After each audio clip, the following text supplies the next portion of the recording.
How would you describe being an artist?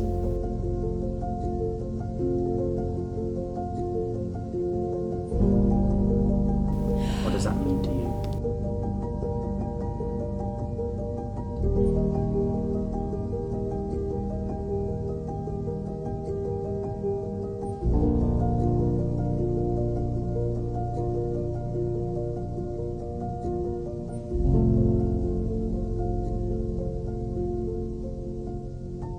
Being an artist.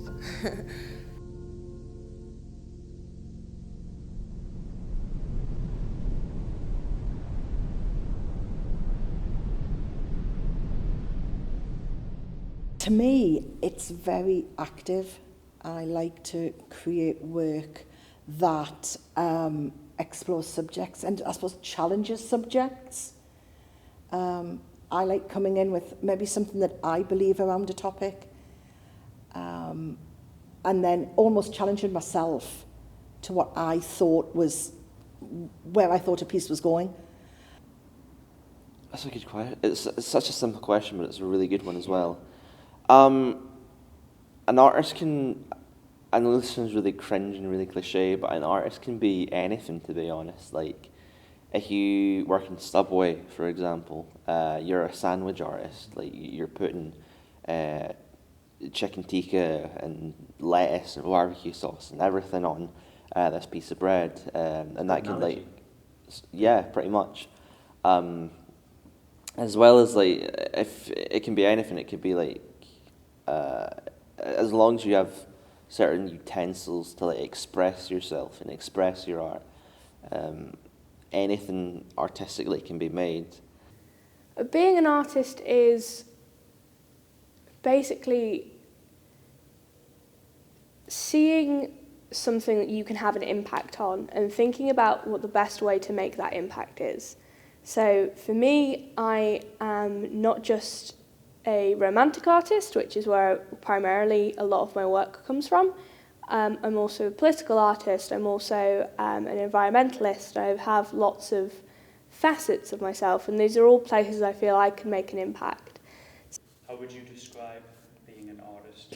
What does that mean to you, Elwood? Being an artist.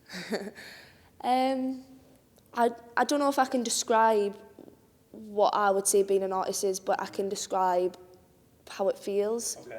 if that makes sense. I think because I've done it for such a long time, it's just part of something of who I am.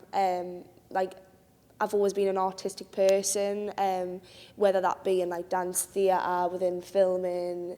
It's just always something, it's just kind of like a part of me, and it's working with that and adapting it in different ways. I think there's this delusion nowadays where an artist needs to be someone that's quite popular, someone that's got a lot of views on Instagram, or is on par with, like, Matthew McConaughey or any of these, like, massively popular artists, or like Banksy or whatever.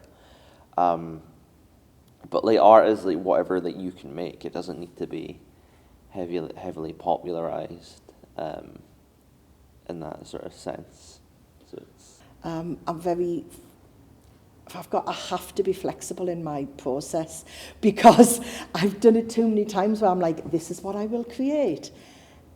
And I've learned as an artist to be open to change, because as much as you really, really, really want to create that thing that you visualized, the process of making it and generating, developing the work doesn't always lend itself to what you had the vision. I like using people's lived experiences alongside my own to create work that is honest. And I think I like that honesty of people, which is why, as an artist, I like to use their words and not having them represented by somebody else. I like to have them presented in their voices.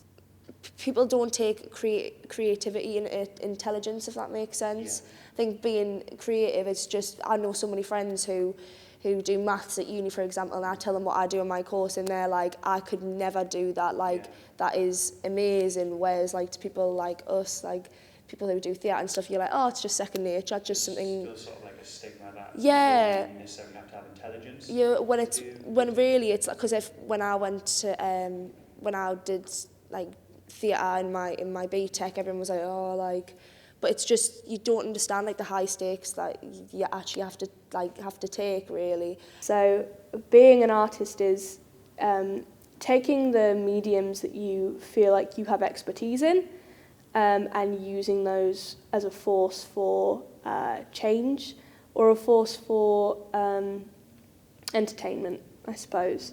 So yeah, I feel like you have a responsibility as an artist to make something that not just you're proud of, but that you feel represents your beliefs in whatever it is your topic is about or your inquiry.